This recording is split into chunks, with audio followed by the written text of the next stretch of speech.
Suspendido sa Semana Santa. At ang mga nanalo sa Binibining Pilipinas 2002. Lahat ng yan sa pagbabalik ng Front Page. Ang Front Page. Lahat ng yan sa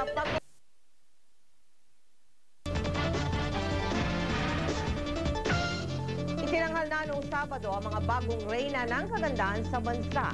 Kilalanin natin ang ating magiging pambato sa gagawing Miss Universe sa Puerto Rico. Mula sa ulat ni Lars Santiago.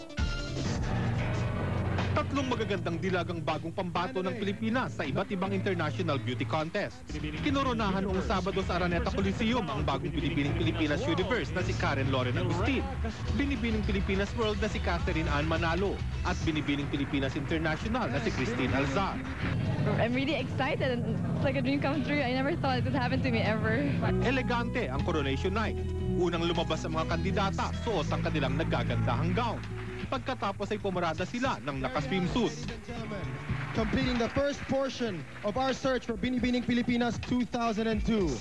Thank you, ladies. Kung titingnan ng mga kandidata sa entablado, parang relax na relax sila sa kanilang paglalakad. Pero sa backstage, damang-dama ang kanilang nerbiyos at tensyon.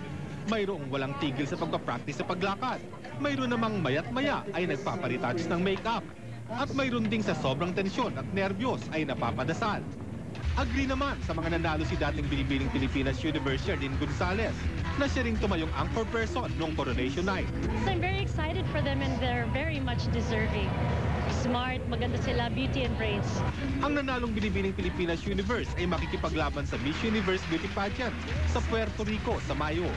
Ang Binibining Pilipinas World ang ipapadala naman sa Miss World Contest sa South Africa sa Nobyembre. At ang Binibining Pilipinas International naman ay lalahok sa Miss International na gagawin sa Tokyo, Japan sa Setyembre. Yan ang front page. Lars Santiago, GMA News.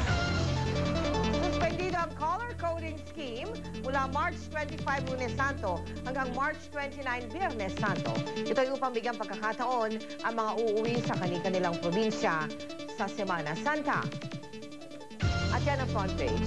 Mga balitang dapat ninyong malaman ngayon pa lamang. Hanggang bukas, alas 10:30 ng gabi dito pa rin sa GMA, tuloy ang paghahatid namin ng serbisyong totoo. Maraming salamat.